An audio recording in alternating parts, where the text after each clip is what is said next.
Dyani White Hawk was in residence at Tamarind in 2013.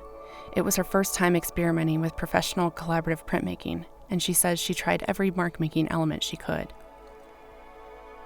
Dyani, a woman of Sičangu Lakota and European American ancestry, was raised within Native and urban American communities. She writes that her life experiences have been a continual negotiation of both Western and Indigenous educations, value systems, and worldviews. Her paintings and sculptures reflect her cross-cultural experiences through the combination of influences from modern abstract painting and abstract Lakota art forms. She often combines the Lakota art of quill work, beads, buckskin, and weaving patterns with strong lines that echo blanket and moccasin patterns of multiple but intertwined histories. She says, through the amalgamation of symbols and motifs derivative of both Lakota and Western abstraction, my artwork examines, dissects, and patches back together pieces of each in a means to provide an honest representation of self and culture. Some of these elements can be seen in her Tamarind lithograph titled Litho Mock. She explains that the central form serves as an entry point for multiple audiences, for example, Native people and those who are not familiar with Native imagery or art histories.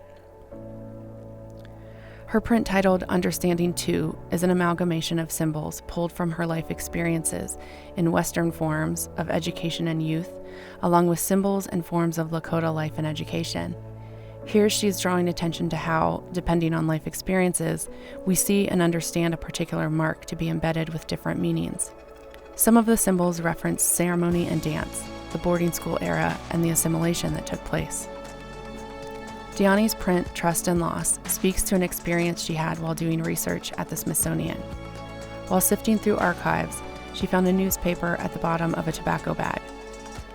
The paper contained an article about the Dawes Act of 1887, a U.S. law enacted for the stated purpose of assimilating Native Americans into white society.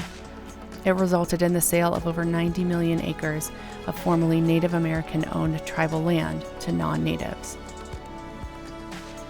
Dyani is from the Rosebud Reservation, and while reading the article, she recognized several of the family names. By creating the overall design using the lack of quills, Dyani creates a visible metaphor of the connection of culture to loss of land, the loss of culture that Native people endured.